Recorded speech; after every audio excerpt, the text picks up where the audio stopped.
Brittney Griner hit Caitlin Clark with a moving screen that the refs completely ignored. Music, and nobody called it. Not a whistle, not a warning, nothing. This is the same player who body-checked Clark in 2025 when she was with the Atlanta Dream and screamed profanities at Clark from the bench. And now she's doing it again, wearing a Connecticut Sun jersey. Instead of folding under that kind of physicality and those phantom calls, Caitlin Clark and Sophie Cunningham went nuclear on Griner and sent their entire team, including the corrupt WNBA refs, music packing. Let me know down in the comments below if you think the WNBA should suspend Griner. And then Caitlin Clark takes 2 forearms from Griner, and they call a foul on Caitlin Clark. It gets way worse. Stay with me. Caitlin Clark, music grabs the ball, hits a logo. Huge shot when they needed it the most. But then guess what happens? Brittney Griner leads with her shoulder, takes out Caitlin Clark. No foul. You can't make this crap up. Caitlin Clark's dealt with this her whole career. Look at this crap. So, before any of this happened on June 13th, music, you need to know what Brittney Griner already did to Caitlin Clark back in 2025, because some fans might have missed it, and it makes the Connecticut game, music, so much harder to watch with fresh eyes. Griner was suiting up for the Atlanta Dream that season. And when the Fever came to town, she didn't just play physical defense. She threw a full body check into Clark, a hit so music obvious that you'd expect a whistle before she even finished motion. And officials swallowed it completely. Then Griner got subbed out, walked to the bench, and screamed profanities at Clark from the sideline. No technical, no warning, nothing from the refs at all. We have heard nothing from the WNBA. Absolutely nothing. Brittney Griner elbowing Caitlin Clark in a crazy way, and then calling her a trash white girl. And Brittney Griner has not commented, which I find significant. I've watched that video countless times, and it sure looks like Brittney Griner says white girl. The WNBA should investigate Brittney Griner's seemingly uttering profanities about white girl. Lip readers caught Griner mouthing what they interpreted music as profanity directed at Clark during that sequence. So, this wasn't just a physical play that got a little rough. That's a player with a personal problem targeting someone music and getting covered for it by the people who are supposed to run a clean game. The Dream lost that night. Griner fouled out, and she's still left without any real consequence for any of it. Fast forward to June 13th, 2026, music and Griner's wearing a Connecticut Sun jersey now. But she brought the same playbook. Clark was moving off a screen, and Griner drove into her with a moving screen, so blatant that multiple camera angles caught it clean. Full body contact, no attempt to stay legal. And the refs let it go without a whistle. Same player, different team, different season, exact same outcome. No flagrant call, no foul, nothing. Take a look right here. Oh, Brittney Griner now going through her body. Sure does. What makes it so frustrating isn't just that it happened twice. It's that officials watched it happen twice across 2 separate seasons, music, and decided both times that Clark didn't deserve protection. Clark is 6'2" tall and the most watched player in the league, music. So nobody's losing her in traffic. They saw it. They just chose not to call it. Music, and that non-call sent a very clear message to Connecticut that bear hugging Clark and hacking her 94 feet away from the basket was a profitable defensive strategy because the league wasn't going to punish them for it. Connecticut's entire defensive scheme against Clark this season leans into that physicality, and it's specifically because the officiating environment keeps letting it slide. The Sun knew that if music, they kept fouling Clark just below whatever invisible threshold triggers a whistle, she wouldn't get to the free throw line, so her scoring would dry up and their physical scheme would work. It's a cold, calculated approach, and it works when officials cooperate. Now also, Caitlin Clark had to come at the said he was chirping all night. Chirping, chirping, chirping. Hold on. Look at this man. So, you got Caitlin right there. Look, shushing him, giving him the shush. Oh my goodness. Look. Laughter. He like, hey man, tack her up. Look, laughter, look, he's still crying. Look, she's shushing me. She's shushing me. Laughter. Clark didn't attempt a single free throw the entire game. Not one trip to the line. Not one chance to pick up easy points with the defense draped all over her. That's not because Connecticut played clean basketball. That's because the refs made it profitable to foul her and not get caught. So, the Sun kept doing it from tip-off through the fourth music quarter. The officiating environment essentially handed Connecticut a free pass music to be physical with Clark all night. What Griner and the refs both miscalculated is that Clark doesn't actually need the free throw line to put up 25 points. She went 10 of 17 from the field against one of the WNBA's most physical defenses. And she did it while getting bear hugged off the ball and taking illegal screens with no calls. An angry locked-in Caitlin Clark shooting 59% from the field is genuinely a worse problem for a defense than a Caitlin Clark who's just collecting free throws. And Connecticut spent the whole game creating exactly that version of her.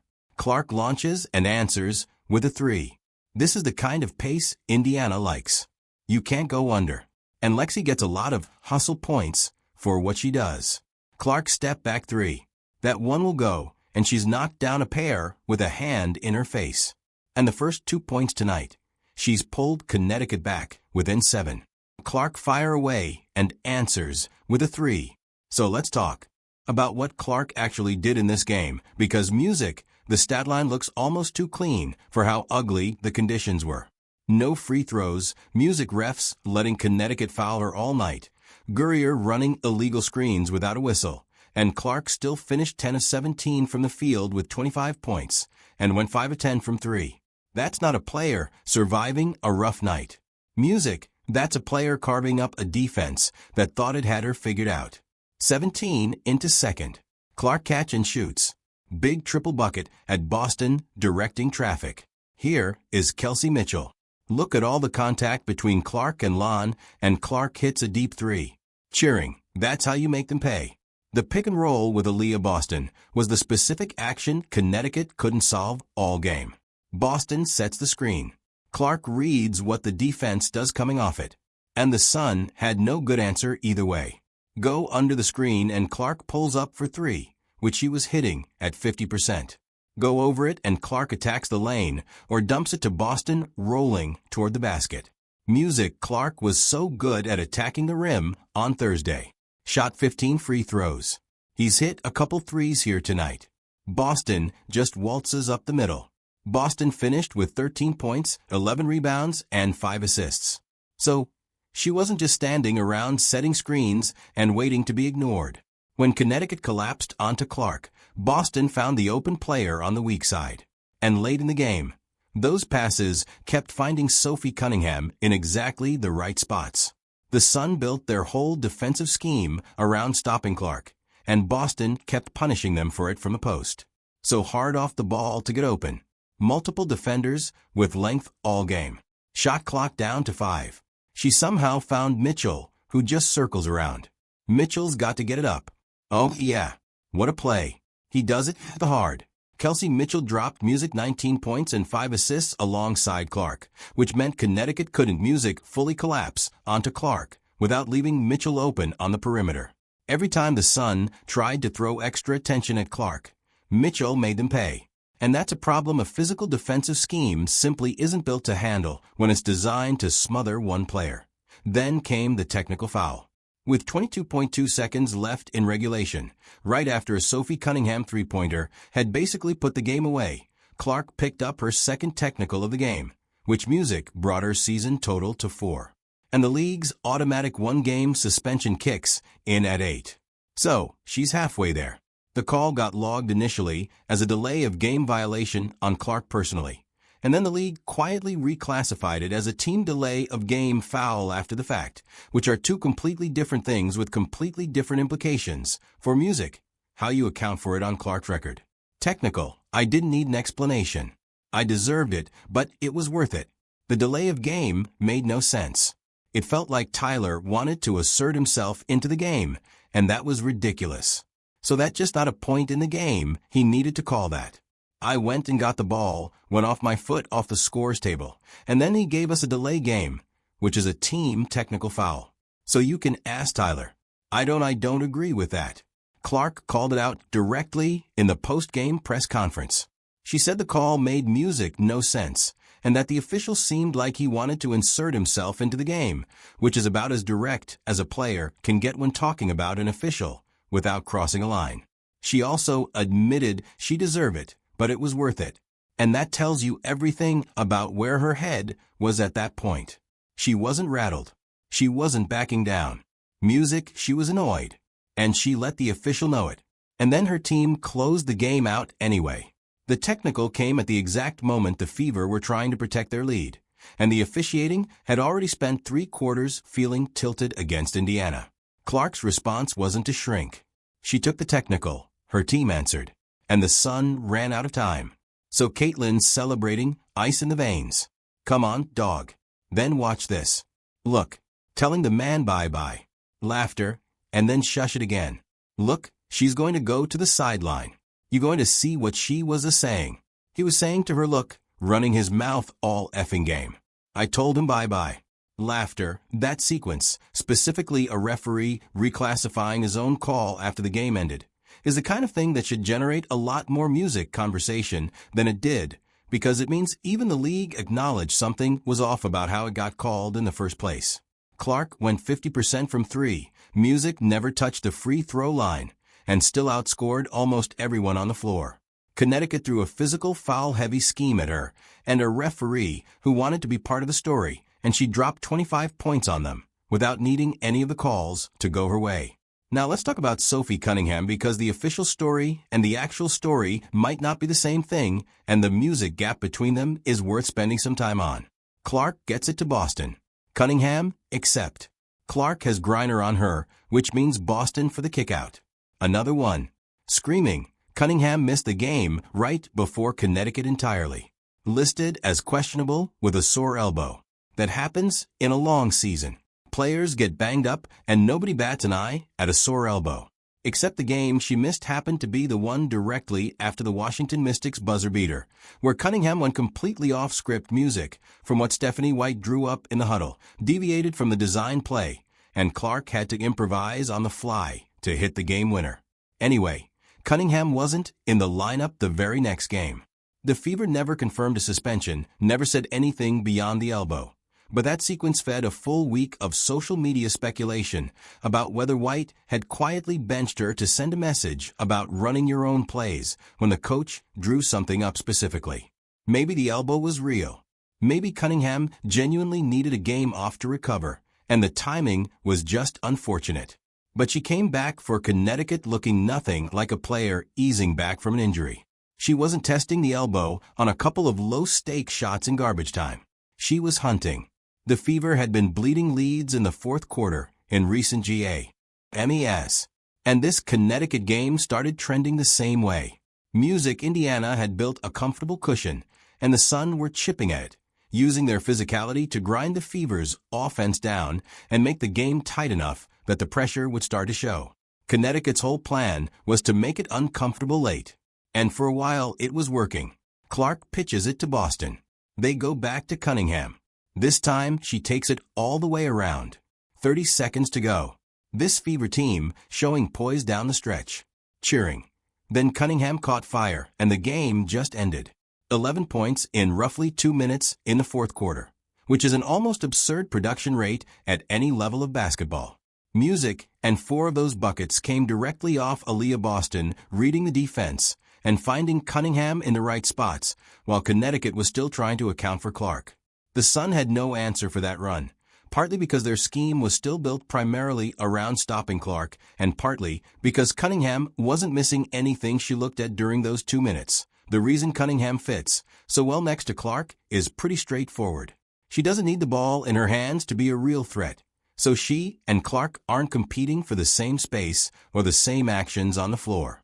Clark draws the defense's attention, pulls extra bodies toward her, and Cunningham stands in the gaps those bodies just vacated and waits. When she's cold, defenses can live with that. When she's hot the way she was against Connecticut, there's genuinely no good answer, because you can't leave Clark to guard Cunningham without handing Clark an open 3. And you can't leave Cunningham to chase Clark without giving Cunningham a clean look from the corner. See, 2 huge threes in the final 2 minutes. This team was desperate for some offense. How were you able to step up and deliver? I mean, you just have to stay ready. I think into the first half there's you're open, but your teammates are going off too. So you got to give them their flowers. And then you just have to stay ready. And then minutes are up and down. You play, then you miss the game, and so it can get frustrating at times, but you just have to stay your course, run your race, and I did that, and it was my time to hit my shot, so I did it. Connecticut had no good option in that fourth quarter stretch, music, and Cunningham made them pay for every wrong choice they made. The Suns' lead-trimming run stopped completely. The game stopped being competitive, and Indiana closed it out without the late-game chaos that had been showing up in previous wins.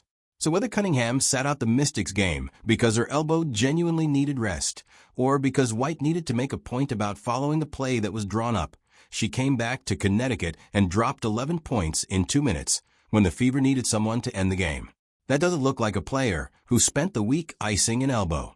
That looks like a player who spent the week with something burning in her chest. Lots of hugs and celebrations afterwards. How does that feel? That feels good. For me, I know I can do that. I know I can be that for our team. I'm feeling good. I think Lex had great minutes. And I think that we just have to be that spark. Us others outside of the big three, we got to bring it every single game. And so, I'm just proud of our group. I think we finished it. It was kind of getting wonky, how it always does with us. But I think you're continuing to see the growth. We noticed a little bit of improvement in fouling. That's been a struggle for this team. How do you feel like you guys handled that tonight? It goes in waves. I think that's something where we got to get better. But you know what? They foul more than we do, and so we felt a little confident coming into this game. But we just got to be better. We can't put ourselves in a spot where we're relying on the rest to help us out, because that's never going to happen. And so we just have to take care of what we can and control the controllables. Indiana won this game 85-75 on the road, and that's 3 straight wins now. But the number that actually matters isn't the final score. It's that Connecticut couldn't single out one Fever player to stop, because there wasn't just one Fever player to stop. That's a different team than the one that started this season. Monique Billings finished with 10 points, 8 music rebounds, and 2 blocks as a starter. And those are real starter numbers, not garbage time padding. Her 2 blocks against Connecticut's interior game gave Indiana a defensive presence up front that the Fever didn't consistently have earlier in the year, when the Sun tried to go inside and pound the ball against Indiana's big. Billings was there, and Connecticut had to adjust because of it. That's not a role player, Sue. Surviving. That's a front court player making life uncomfortable for a team that wanted to bully Indiana. Music inside. Finally, you've kept these fans on their edge of their seats these last few games. They've been close, but you guys have been able to pull them out. How do you keep winning these types of games? Yeah. I think at the beginning of the year, we were very inconsistent. We were losing those games. And so, yes, there's still some inconsistency throughout the game, but we're winning them. I think that's what matters. And again, it's stacking the days brick by brick, and you're seeing that. You're seeing growth, and that's all you can ask. And I think where we want to be at the end of the season, we're doing our daily dues. And so, I'm happy with where we're at. We got the dub. It's time to get home. Thank you so much. So, Connecticut came into this game knowing exactly what the Fever's problem had been in the fourth quarter. Indiana had been building leads and then watching them evaporate late. And the Sun are specifically built to grind defenses down in crunch time with physical defense, force turnovers, and turn a 10-point game into a 2-possession game before the other team realizes what's happening. That was the plan. And for stretches music of the fourth quarter, it was working. Lexi Hall didn't show up in the box score, in music, a way that jumps out at you. But she was doing the defensive work that kept Indiana's rotation from breaking down. Staying in front of Connecticut's guards, fighting for boards, not picking up the dumb fouls that would have put her on the bench when the Fever needed bodies on the floor. That kind of stuff doesn't get highlights, but it kept the Fever's fourth quarter rotation intact when Connecticut was pushing to get back in it. It went on a second-half run. How did your team close out this game? Sophie made some huge shots for us down the stretch. Got subbed into the game, I think, with 5 minutes to go. So, we were able to hit the pocket, but they kept collapsing on AB. And then AB would spray a weak side for us, and Sophie was just ready to knock it down. 11 points from Sophie in the last 2 minutes. What was going through your mind as you watched that? Well, she's got a new elbow, so she was telling everybody that she was going to make 3 threes tonight. I wasn't so sure about it there until the last 5 minutes, but I guess she held true to her word. Just really proud of her. She works really hard and somebody that we need down the stretch for sure. The rebounding was a collective effort in a way it hasn't always been for this team. Boston grabbed 11, Billings grabbed 8, and Hall was active on the glass, music throughout. Connecticut couldn't generate second chance points, which cut off the main engine of any comeback attempt. You can't chip away at a lead if every missed shot ends a possession right there. And Indiana didn't give the Sun extra chances.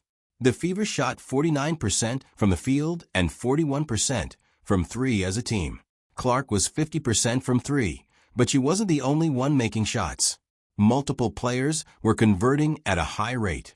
Music, and that's what Connecticut had no answer for. You can scheme against one player. You can overload on Clark, push her off her spots, body her all night, and hope the refs keep swallowing whistles. But when Billings is hitting double digits, Mitchell's pouring in 19, and Cunningham is going nuclear in the fourth, there's no scheme left that covers everyone.